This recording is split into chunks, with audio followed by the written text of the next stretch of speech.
ಕೇಳಿರಿ ಕೇಳಿರಿ ಶಿವವಚನ, ಕೇಳಿರಿ ಕೇಳಿರಿ ಗುರುವಚನ, ಕೇಳಿರಿ ಕೇಳಿರಿ ಶಿವವಚನ, ಕೇಳಿರಿ ಕೇಳಿರಿ ಗುರುವಚನ. ಪುರಾತರ ವಚನಾನುಭವ ಕೇಳಿ ಬದುಕಿರಯ್ಯ.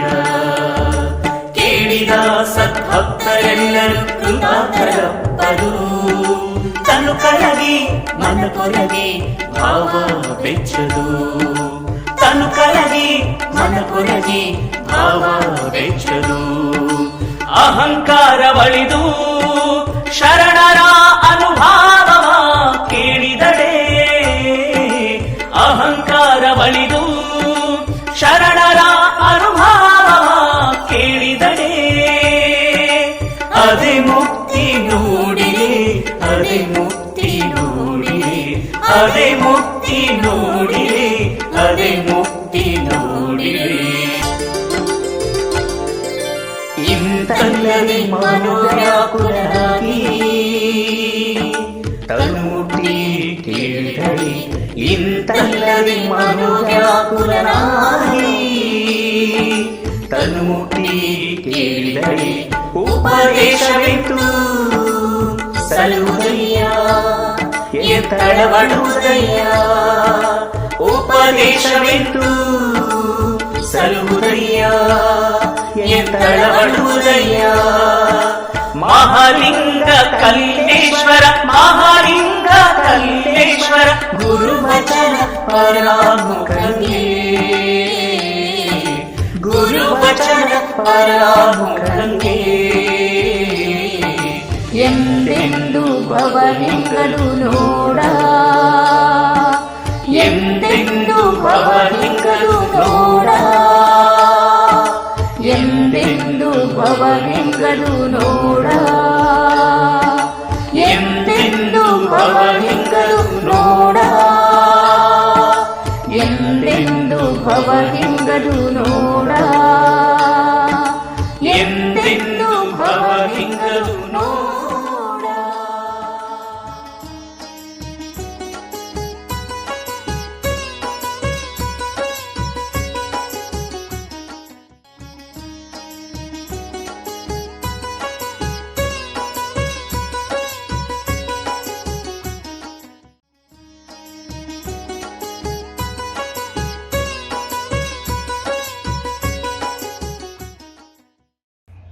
ಅರಿವು ಅರಿವು ಎನ್ನುತ್ತಿಪ್ಪಿರಿ. ಅರಿವು ಸಾಮಾನ್ಯವೇ? ಹಿಂದಣ ಹೆಜ್ಜೆಯ ನೋಡಿ ಕಂಡಲ್ಲದೆ ನಿಂದ ಹೆಜ್ಜೆಯ ನರಿಯಬಾರದು. ಮುಂದಣ ಹೆಜ್ಜೆ ಎಳೆದಲ್ಲದೆ ಒಂದು ಪಾದ ನೆಲೆಗೊಳ್ಳದು. ನೆಲನ ಬಿಟ್ಟು ಆಕಾಶದಲ್ಲಿ ನಿಂದು ಮುಗಿಲೊಳಗೆ ಮಿಂಚಿದಲ್ಲದೆ ತಾನಾಗಬಾರದು. ಗುಹೇಶ್ವರನೆಂಬುದು ಬರಿದೆ ಬಹುದೇ ಹೇಳಿರೆ. ಅಲ್ಲಮಪ್ರಭುದೇವರ ಅನೇಕ ವಚನಗಳ ಬಾಹ್ಯ ಮತ್ತು ಅಂತರಾರ್ಥ ಬೇರೆ ಬೇರೆ. ಅವುಗಳನ್ನು ವ್ಯಾವಹಾರಿಕ ನೆಲೆಗಿಂತ ಆಧ್ಯಾತ್ಮಿಕ ನೆಲೆಯಲ್ಲೇ ಅರ್ಥೈಸ್ಕೊಳ್ಬೇಕಾಗತ್ತೆ. ಅರಿವು ಅರಿವು ಅಂತ ಬಹುತೇಕ ಜನ ಬಳಸ್ತಾರೆ. ಆ ಅರಿವು ಸಾಮಾನ್ಯವಾದದ್ದಲ್ಲ. ಅದು ಕೇವಲ ಮಾತಿನಿಂದ ಲಭಿಸೋದಲ್ಲ. ಅನುಭವದ ಸಂಗಮ ಅರಿವು. ಅದನ್ನೇ ವಿವೇಕ, ಸತ್ಯ, ಶಿವ ಅಂತ ಹೇಳ್ಬೋದು. ಅಲ್ಲಮರ ಮಾತು ಬೆಳ್ಳಿ, ಮೌನ ಬಂಗಾರ. ಅವರು ಗುಹೇಶ್ವರನೆಂಬುದು ಬರಿದೆ ಬಹುದೇ ಹೇಳಿರೆ ಅನ್ನುವ ಮೂಲಕ ಸಾಧಕರಿಗೆ ಎಚ್ಚರಿಕೆ ನೀಡಿದ್ದಾರೆ ಅನಿಸುತ್ತೆ. ಕೇವಲ ನುಡಿ ಜಾಣ್ಮೆಯಿಂದ ಅರಿವು ಬರೋದಿಲ್ಲ. ನುಡಿ ನಡೆಯಾದಾಗ ಅರಿವು ಸಾಧ್ಯ ಅನ್ನುವಂಥ ಭಾವ ಇಲ್ಲಿದೆ. ಗುಹೇಶ್ವರ ಬರಿಯ ಮಾತಿನಿಂದ ದರ್ಶನ ನೀಡೋದಿಲ್ಲ. ಅದಕ್ಕೆ ಅರಿವು, ಆಚಾರ, ಅನುಭವ ಬೇಕು. ಈ ವಚನದಲ್ಲಿ ಭೂತ, ವರ್ತಮಾನ ಮತ್ತು ಭವಿಷ್ಯತ್ ಕಾಲಗಳ ವಿವರಣೆ ಇದೆ. ಎಲ್ಲರಿಗೂ ಗೊತ್ತಿರೋ ಹಾಗೆ ಕಾಲ ಅನಂತವಾದದ್ದು. ಅದನ್ನು ಹೆಜ್ಜೆಯ ಮೂಲಕ ಮನವರಿಕೆ ಮಾಡುವಂಥ ಸದಾಶಯ ವಚನದಲ್ಲಿದೆ. ಹಿಂದಣ ಹೆಜ್ಜೆ ಅಂದರೆ ಭೂತಕಾಲ. ವ್ಯಕ್ತಿಯ ಹಿಂದಿನ ಬದುಕು ಹೇಗಿತ್ತು ಅನ್ನುವಂಥ ಅರಿವು ಆ ವ್ಯಕ್ತಿಗಿರಬೇಕಾಗತ್ತೆ. ಹಿಂದಿನ ದಿನಮಾನಗಳಲ್ಲಿ ನಾನೇನು ಸತ್ಕಾರ್ಯ ಮಾಡಿದ್ದೇನೆಯೋ ಅಥವಾ ದುಷ್ಕಾರ್ಯಗಳನ್ನು ಮಾಡಿದ್ದೇನೋ ಅಂತ ಹೇಳಿ ತಾನೇ ತನ್ನ ಆತ್ಮಾವಲೋಕನವನ್ನು ಮಾಡಿಕೊಳ್ಬೇಕು. ಆಗ ವರ್ತಮಾನ ಅಂದರೆ ಇಂದಿನ ದಿನವನ್ನು ಅರ್ಥಪೂರ್ಣವಾಗಿಸಿಕೊಳ್ಳಲಿಕ್ಕೆ ಸಾಧ್ಯ. ಜನರು ತಮ್ಮ ಹಿಂದಿನ ಸ್ಥಿತಿಯ ಸಿಂಹಾವಲೋಕನ ಮಾಡಿಕೊಳ್ಳದೆ ಇವತ್ತಿನ ಬದುಕನ್ನು ಅರ್ಥೈಸ್ಕೊಳ್ಳುವಂಥದ್ದು ತುಂಬ ಕಷ್ಟ. ಈಗ ನಾನೇನು ಸಾತ್ವಿಕ ಜೀವನ ನಡೆಸ್ತಾ ಇದ್ದೇನೆಯೇ ಅಥವಾ ಅಹಂಕಾರಿಯಾಗಿ ದರ್ಪ ದೌರ್ಜನ್ಯದಿಂದ ಬಾಳ್ತಾ ಇದ್ದೇನೆ ಅನ್ನೋವಂಥ ಎಚ್ಚರ ಇರಬೇಕಾಗತ್ತೆ. ಭವಿಷ್ಯತ್ ಕಾಲವನ್ನು ಸಾರ್ಥಕಪಡಿಸ್ಕೊಳ್ಬೇಕು ಅಂದರೆ ವರ್ತಮಾನದ ಅಹಂಕಾರ, ಕಾಮನೆ ಇಂಥ ದುರ್ಗುಣಗಳನ್ನು ತ್ಯಜಿಸಬೇಕು. ಹಿಂದಿನ ವರ್ತನೆಗಳನ್ನು ಬದಲಾಯಿಸ್ಕೊಳ್ಳದೆ ಆದರ್ಶ ಜೀವನ ನಡೆಸಲಿಕ್ಕೆ ಸಾಧ್ಯ ಇಲ್ಲ. ಲೌಕಿಕ ಬದುಕಿನಲ್ಲಿ ಅರಿವು ಅಂದರೆ ಕೇವಲ ಮಾಹಿತಿ ಅಲ್ಲ, ಅದೊಂದು ತಪಸ್ಸು, ಅನುಷ್ಠಾನ ಅನ್ನುವಂಥ ವಾಸ್ತವಿಕತೆಯ ಅರಿವಿರಬೇಕಾಗತ್ತೆ. ಮುಂದಿನ ಮೆಟ್ಟಿಲಿಗೆ ಹೆಜ್ಜೆಯನ್ನು ಇಡಬೇಕಾದ್ರೆ ಹಿಂದಿನ ಮೆಟ್ಟಿಲಿನ ಮೇಲೆ ಬಲವಾದಂಥ ಹೆಜ್ಜೆ ಊರೋವಂಥದ್ದು ಅನಿವಾರ್ಯ. ಹಾಗೆ ಹೆಜ್ಜೆಯೂರಿ ಅಲ್ಲೇ ನಿಂತರೆ ಮುಂದಿನ ಮೆಟ್ಟಿಲನ್ನು ಹತ್ತಲಿಕ್ಕೆ ಆಗಲ್ಲ. ಆಗ ಹಿಂದಿನ ಮೆಟ್ಟಿಲಿನಿಂದ ಹೆಜ್ಜೆ ಕಿತ್ತು ಮುಂದಿನ ಮೆಟ್ಟಿಲನ್ನು ಏರಬೇಕು. ಎರಡೂ ಮೆಟ್ಟಿಲುಗಳನ್ನು ಒಮ್ಮೆಲೇ ಏರಲಿಕ್ಕೆ ಮುಂದಾದರೆ ಬೀಳುವಂಥದ್ದು ತಪ್ಪಿದ್ದಲ್ಲ. ಲೌಕಿಕ ಬದುಕು ಕೂಡ ಅಷ್ಟೇ. ಅಲ್ಲಿ ಹಿಂದಿನ ಅಂದರೆ ಭೂತಕಾಲದ ಅನುಭವಗಳಿಗೆ ಅಂಟಿಕೊಳ್ಳದೆ ಹೊಸ ಹೊಸ ಅನುಭವಗಳನ್ನು ಪಡೆಯುವಂಥ ಎಚ್ಚರ ಇರಬೇಕು. ಹಿಂದಿನ ಬದುಕಿನ ಅನುಭವಗಳ ಬಗ್ಗೆ ವ್ಯಕ್ತಿ ಸಿಂಹಾವಲೋಕನ ಮಾಡಿಕೊಳ್ಳದೇ ಇದ್ದರೆ ವರ್ತಮಾನದಲ್ಲಿ ಸರಿಯಾದ ನಿರ್ಧಾರವನ್ನು ತೆಗೆದುಕೊಳ್ಳಲಿಕ್ಕೆ ಸಾಧ್ಯ ಆಗೋದಿಲ್ಲ. ನೆಲನ ಬಿಟ್ಟು ಆಕಾಶದಲ್ಲಿ ನಿಂದು ಅಂದರೆ ಐಷಾರಾಮಿ ಬದುಕಿನಿಂದ ಬಿಡುಗಡೆ ಹೊಂದಿ ಸತ್ಯದ ಸಾಕ್ಷಾತ್ಕಾರ ಪಡೆಯುವಂಥ ಸಂಕಲ್ಪ ಮಾಡುವಂಥದ್ದು. ಆಗ ಆಕಾಶದಲ್ಲಿ ಮಿಂಚು ಹೊಳೆದಂತೆ ಆನಂದಾನುಭೂತಿ ಪಡೀಲಿಕ್ಕೆ ಸಾಧ್ಯ. ಅದೇ ಮುಗಿಲೊಳಗೆ ಮಿಂಚಿದಲ್ಲದೆ ಅನ್ನುವಂಥದ್ದು. ಲೌಕಿಕ ಬದುಕಿನಿಂದ ಹೊರಬಂದು ಈ ವಚನದ ಆಧ್ಯಾತ್ಮಿಕ ಅಂತರಾಳವನ್ನು ಅರಿಯಬೇಕು ಅಂದರೆ ಶರಣರ ಲಿಂಗಾಂಗ ಸಮರಸ ಸುಖದ ಪರಿಯನ್ನು ಅರಿಬೇಕಾಗತ್ತೆ. ಅದನ್ನೇ ವಚನ ಹೇಳುತ್ತೆ. ಅರಿವು ಕೇವಲ ಓದು ಪದವಿಯ ಮೂಲಕ ಬರುವಂಥದ್ದಲ್ಲ, ಅದು ಇಷ್ಟಲಿಂಗದ ಅನುಸಂಧಾನದಿಂದ ಪಡೆಯುವಂಥ ಅನುಭವ. ಅದೇ ಅಂತಿಮ ಸತ್ಯ. ಹಿಂದಣ ಹೆಜ್ಜೆ ಅಂದರೆ ಜೀವಭಾವ.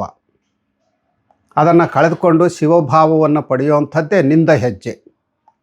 ಇದು ಆತ್ಮಾವಲೋಕನ ಅಥವಾ ಆತ್ಮವಿಮರ್ಶೆಯ ಪರಿ.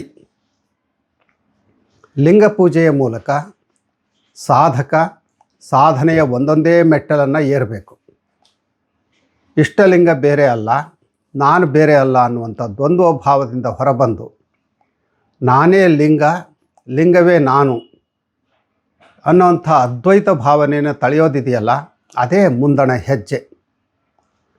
ಅದೇ ಮುಂದಣ ಹೆಜ್ಜೆ ಅಳಿಯುವಂಥದ್ದು ಅಥವಾ ಉಳಿಯುವಂಥದ್ದು. ನೆಲನ ಬಿಟ್ಟು ಆಕಾಶದಲ್ಲಿ ನಿಂದು ಅಂದರೆ ಲೌಕಿಕ ಜಗತ್ತಿನ ವ್ಯವಹಾರ ತ್ಯಜಿಸಿ ಆಧ್ಯಾತ್ಮಿಕ ಲೋಕದತ್ತ ಗಮನ ಹರಿಸುವಂಥದ್ದು. ಅದೇ ಒಂದು ರೀತಿಯ ಮಿಂಚು. ಅಂಧಕಾರವನ್ನು ಓಡಿಸಿ ಬೆಳಕನ್ನು ಪಡೆಯುವಂಥ ಪರಿ. ತಾನೇ ದೇವನಾಗುವಂಥದ್ದು. ಓದುಗರಿಗೆ ಈ ವಚನ ತಿಳಿಸುವಂಥದ್ದು ಏನು ಅಂದರೆ ಹಿಂದಿನ ತಪ್ಪು ತಡೆಗಳನ್ನು ತಿದ್ದಿಕೊಂಡು ಅವುಗಳಿಂದ ಪಾಠ ಕಲಿಬೇಕು. ವರ್ತಮಾನವನ್ನು ಎಚ್ಚರದಿಂದ ಗಮನಿಸುತ್ತಾ ಆದರ್ಶದ ಪಥದಲ್ಲಿ ಹೆಜ್ಜೆಗಳನ್ನು ಇಡಬೇಕು ಅಂತ. ಆಗ ಭವಿಷ್ಯ ಕರಾಳಮಯವಾಗದೆ ಜ್ಞಾನದ ಜ್ಯೋತಿ ಆಗುತ್ತೆ. ಅದೇ ಸ್ಥಾವರತ್ವದಿಂದ ಜಂಗಮತ್ವದೆಡೆಗೆ ಸಾಗುವಂಥ ಪ್ರಕ್ರಿಯೆ. ಅಹಂಕಾರ ಮತ್ತಿತರ ಅವಗುಣಗಳನ್ನು ತ್ಯಜಿಸಿ ಸನ್ಮಾರ್ಗದಲ್ಲಿ ನಡಿಬೇಕು ಅನ್ನುವಂಥದ್ದು ವಚನದ ಸಂದೇಶ. ಇನ್ನೂ ಸರಳವಾಗಿ ಹೇಳಬೇಕು ಅಂದರೆ ಮನುಷ್ಯ ಪರಂಪರೆಯಿಂದ ಹಲವು ಮೂಢ ಆಚರಣೆಗಳಿಗೆ, ಅನಂತ ದೇವರುಗಳ ಪೂಜಾದಿ ಕ್ರಿಯೆಗಳಿಗೆ ಅಂಟಿಕೊಂಡಿರ್ತಾನೆ. ಆದರೂ ಅವನಿಗೆ ತಾನು ನಡೆಯುವಂಥ ದಾರಿ ಸರಿನೋ ತಪ್ಪೋ ಅನ್ನೋಂಥ ಅರಿವಿರೋದಿಲ್ಲ. ಹಾಗಾಗಿ ಸರಿಯಾದ ದಾರಿಯ ಅರಿವು ಆಗಬೇಕು ಅಂದರೆ ಆತ ಶರಣಪಥದಲ್ಲಿ ಹೆಜ್ಜೆಯನ್ನು ಹಾಕಬೇಕು. ಅಂದರೆ ಲೌಕಿಕ ಆಸೆ ಆಮಿಷಗಳನ್ನು ಸಾಧ್ಯವಾದಷ್ಟು ತ್ಯಜಿಸಿ ಇಷ್ಟಲಿಂಗ ಪೂಜೆ, ಕಾಯಕ ಇಂಥ ತತ್ವಗಳ ಮೂಲಕ ತಾನೇ ದೇವರಾಗುವಂತಹ ಸ್ಥಿತಿಯನ್ನು ಪಡ್ಕೊಳ್ಬೇಕು. ಇದು ಸುಲಭವೇ ಅನ್ನುವಂಥ ಪ್ರಶ್ನೆಯೂ ಇಲ್ಲಿದೆ. ಸುಲಭ ಅಂದ್ಕೊಂಡ್ರೆ ಖಂಡಿತ ಸುಲಭ ಅನ್ನುವಂಥ ಉತ್ತರನೂ ಕೂಡ ಇದೆ ಅನ್ನೋದನ್ನು ಮರಿಬಾರ್ದು.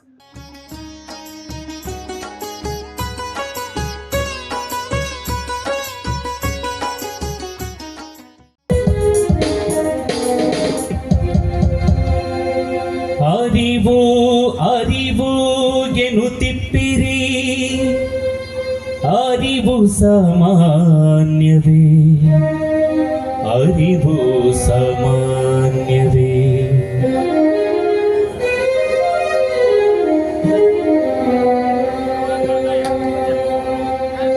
ಅರಿವು ಅರಿವು ಎನ್ನುತ್ತಿಪ್ಪಿರಿ, ಅರಿವು ಸಾಮಾನ್ಯವೇ, ಅರಿವು ಅರಿವು ಎನ್ನುತ್ತಿಪ್ಪಿರಿ, ಅರಿವು ಸಾಮಾನ್ಯವೇ, ಅರಿವು ಸಾಮಾನ್ಯವೇ.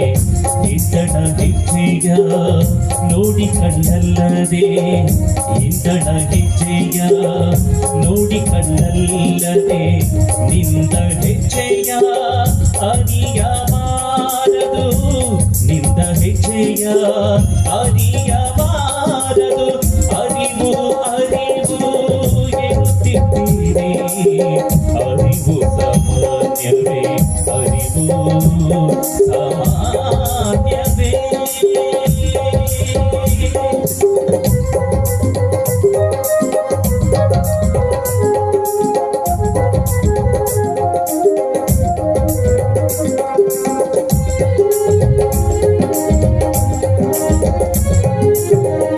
ಮುಂದಣ ಹೆಜ್ಜೆಯ ಅಳಿದಲ್ಲದೆ ಒಂದು ಪಾದ ನೆಲೆಗೊಳ್ಳದು, ಹಿಂದಣ ಹೆಜ್ಜೆಯ ಅಳಿದಲ್ಲದೆ, ಮುಂದಣ ಹೆಜ್ಜೆಯ ಅಳಿದಲ್ಲದೆ, ಒಂದು ಪಾದ ನೆಲಗೊಳ್ಳದು. ನೆಲನ ಬಿಟ್ಟು ಆಕಾಶದಲ್ಲಿ ನಿಂತು, ನೆಲನ ಬಿಟ್ಟು ಆಕಾಶದಲ್ಲಿ ನಿಂತು, ಮುಗಿಲೊಳಗೆ ಮಿಂಚಿದಲ್ಲದೆ ತಾನಾಗಬಾರದು, ಮುಗಿಲೊಳಗೆ ಮಿಂಚಿದಲ್ಲದೆ ತಾನಾಗಬಾರದು. ಗುಹೇಶ್ವರ ನಿಂಬುದು ಬರಿದೆ ಬಹುದೇ ಹೇಳಿದೆ, ಗುಹೇಶ್ವರ ನಿಂಬುದು ಬರಿದೆ ಬಹುದೇ ಹೇಳಿದೆ, ಗುಹೇಶ್ವರ ಎಂಬುದು ಬರಿದೆ ಬಹುದೇ ಹೇಳಿದೆ. ಅರಿವು ಅರಿವು ಎನ್ನುತ್ತಿದ್ದೀರಿ, ಅರಿವು ಸಾಮಾನ್ಯವೇ, ಅರಿವು ಸಾಮಾನ್ಯವೇ, ಅರಿವು ಸಾಮಾನ್ಯವೇ, ಅರಿವು ಸಾಮಾನ್ಯವೇ, ಅರಿವು ಸಾಮಾನ್ಯವೇ, ಅರಿವು ಸಾಮಾನ್ಯವೇ, ಅರಿವು ಸಾಮಾನ್ಯವೇ.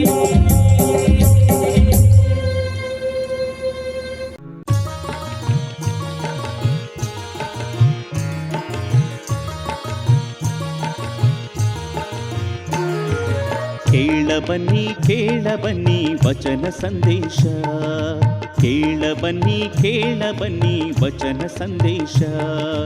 ಬಸವಾದಿ ಶರಣರ ಜೀವನ ಸಂದೇಶ, ಬಸವಾದಿ ಶರಣರ ಜೀವನ ಸಂದೇಶ.